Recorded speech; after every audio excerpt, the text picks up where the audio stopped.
ఎవరు ఆ వ్యక్తి అని డయానా అడిగిన మాటలకు సమాధానమిస్తూ నేహా ఇలా మాట్లాడుతుంది.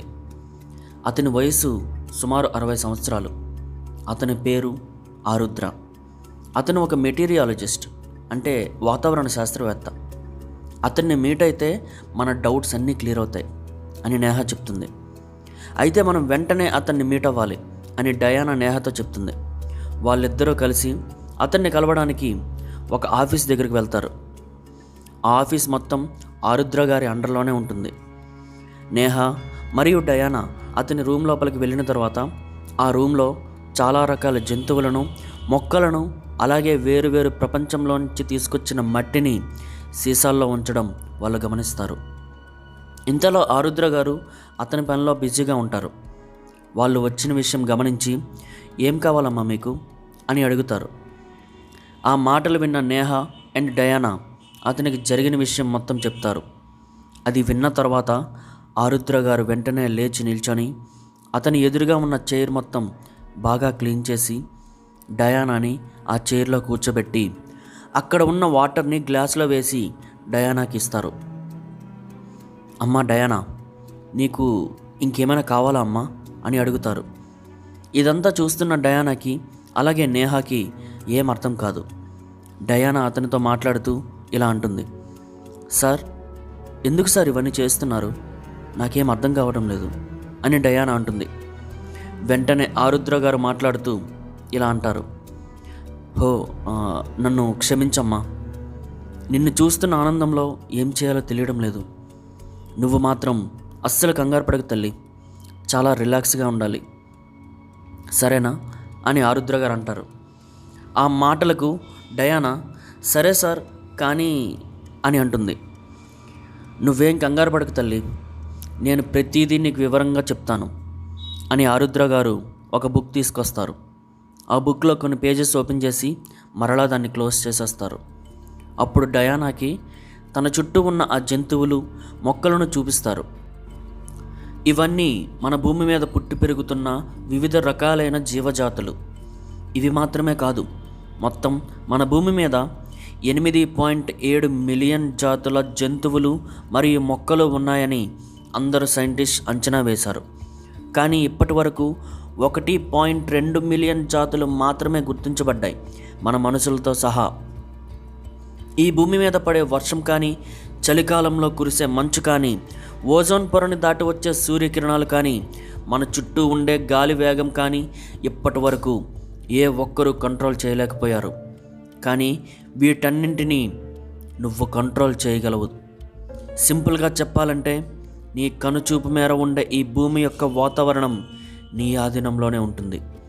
నీ కోపం ఒక అగ్ని పర్వతం, నీ భయం ఎలాంటి హెచ్చరిక లేని ఒక తుఫాన్, నీ అసహనం ఆ తుఫాన్ మధ్యలో వచ్చే భయంకరమైన మెరుపు, నీ బాధ ఊపిరాడని ఉష్ణోగ్రత, నీ ఆవేదన ఈ నేలను చీల్చుకొని పోయే భూకంపం, నీ ఆనందం ఆకాశంలో మంచు బిందువు, నీ నవ్వు ఒక చల్లని వెన్నెల. నువ్వు బాధపడుతూ ఏకాంతంగా ఉంటే ప్రకృతి నీకు తోడుగా నిలబడుతుంది. నీకు ఆపద వచ్చి నువ్వు ఒంటరిగా ఉంటే అదే ప్రకృతి నీకు అండగా నిలబడుతుంది.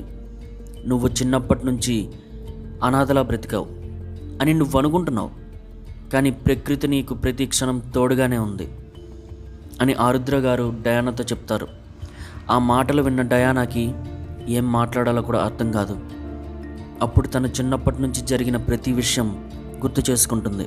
డయానా చాలా ఆనందపడి ఆ డ్రెస్ వేసుకొని విండో దగ్గరికి వస్తుంది. ఇంతలో బయట వాతావరణం నెమ్మదిగా మారి వర్షం పడటం మొదలవుతుంది. ఆ సూర్యకిరణాలు తన రూమ్లో పడుతున్నా సరే తను ఆ విండోని క్లోజ్ చేయకుండా చాలా బాధపడుతూ ఉంటుంది. అతని శరీరాన్ని 2 భాగాలుగా చీల్చుతుంది. అలా గుర్తు చేసుకున్న డయానాకి చాలా ఆశ్చర్యంగా అనిపిస్తుంది. తను నిజంగా ఈ విషయం నమ్మలేకపోతుంది.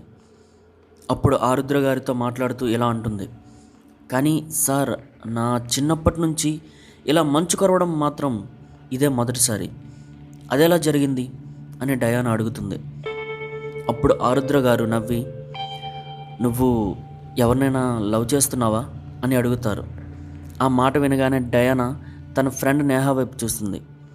నేహ ఆరుద్ర గారితో మాట్లాడుతూ ఇలా అంటుంది, అవును సార్, మీరు చెప్పింది నిజమే, కానీ అతన్ని డయానా ఇంతలా లవ్ చేస్తుందని నాకు ఇప్పుడే అర్థమవుతుంది అని చెప్పి డయానా వైపు చూసి నవ్వుతుంది.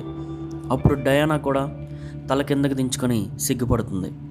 ఆరుద్ర గారు నవ్వి ఇలా అంటారు, మనం లవ్లో పడినప్పుడు మన బ్రెయిన్లో కొన్ని రకాల హార్మోన్స్ రిలీజ్ అవుతాయి.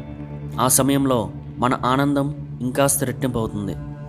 నీకు కూడా అలానే జరిగింది, అందులోనూ నీకు ఇది మొదటిసారి కాబట్టి. అందుకే చెప్పాను కదా, నీ ఆనందం ఆకాశంలో మంచు బిందువు, నీ నవ్వు ఒక చల్లని వెన్నెల అని. అది విన్న డయానా తన ఫ్రెండ్ నేహ ఇద్దరు నవ్వుకుంటారు. ఆరుద్ర గారు డయానాతో మాట్లాడుతూ ఇలా అంటారు, ఇదే ఆనందంలో అబ్బాయికి నువ్వు లవ్ చేస్తున్న విషయం కూడా చెప్పేసేయ్ అని అంటారు. అది విన్న డయానా లూయిస్కి కాల్ చేసి ఇలా అంటుంది, హలో, నేను డయానాని, నీతో ఒక ఇంపార్టెంట్ విషయం చెప్పాలి, ఎక్కడున్నావో చెప్తే వస్తాను అని అంటుంది. అది విన్న లూయిస్, హలో డయానా, నేనే నీకు ఇంకా కాల్ చేద్దాం అనుకుంటున్నాను, నేను కూడా నీకు ఒక విషయం చెప్పాలి, అది చాలా ఇంపార్టెంట్ అని చెప్పి ఒక అడ్రస్కి రమ్మని చెప్తాడు. సరే ఇప్పుడే వస్తాను అని డయానా చెప్పి ఫోన్ కట్ చేస్తుంది. ఆరుద్ర గారికి 2 చేతులెత్తి నమస్కరించి ఇలా అంటుంది, చాలా థ్యాంక్ యూ సార్ అని అంటుంది. ఆరుద్ర గారు డయానాతో ఇలా అంటారు, నువ్వు నాకు ఒక సహాయం చేయాలి డయానా. అదేంటంటే, నా దగ్గర ట్రైనింగ్ తీసుకున్న చాలామంది స్టూడెంట్స్ డిఫరెంట్ ప్లేసెస్లో సెటిల్ అయ్యారు, కానీ ఒక స్టూడెంట్ మాత్రం ఎగ్జాక్ట్గా నీ కాన్సెప్ట్ మీదనే అధ్యయనం చేస్తున్నాడు. నేను కూడా మీతో పాటు వస్తాను. నువ్వు నీ లవర్కి ప్రపోజ్ చేసేసిన తర్వాత ఒక్క 10 మినిట్స్ టైం ఇచ్చావంటే నా స్టూడెంట్ దగ్గరికి నేను తీసుకెళ్తాను, తను చాలా హ్యాపీగా ఫీల్ అవుతాడు, ఓకేనా అని చెప్తారు ఆరుద్ర గారు. అలాగే సార్, ఖచ్చితంగా అని అంటుంది డయానా. ఆరుద్ర గారు నేహాని డయానాని అతని కారులో తీసుకెళ్తారు. డయానా అడ్రస్ చెప్తూ ఉంటుంది. ఆమె చెప్పిన అడ్రస్లో వెళ్తున్న ఆరుద్ర గారు కొంచెం సందేహంగా డయానా వైపు చూస్తారు. కానీ డయానా చెప్పిన అడ్రస్కి వెళ్ళాక ఒక ఆఫీస్ ముందు కారు ఆపుతారు. నేహా అండ్ ఆరుద్ర గారు ఆ కారు నుంచి బయటకు దిగి ఆ ఆఫీస్ ఉన్న అపార్ట్మెంట్ వైపు చూస్తారు. అది చూసిన తర్వాత వాళ్ళిద్దరూ ఆశ్చర్యపోతారు. ఆరుద్ర గారు డయానా కూర్చున్న వైపు కార్ డోర్ ఓపెన్ చేస్తారు. డయానా కిందకి దిగి ఆ అపార్ట్మెంట్ వైపు చూస్తుంది. ఆ అపార్ట్మెంట్ ఎదురుగా చాలా పెద్ద గ్రౌండ్ ఉంటుంది. ఆ గ్రౌండ్లో ఉన్న దానిని చూసి నేహా మరియు ఆరుద్ర గారితో పాటుగా డయానా కూడా ఆశ్చర్యపోతుంది. ఇంతకీ అక్కడ ఏముందంటే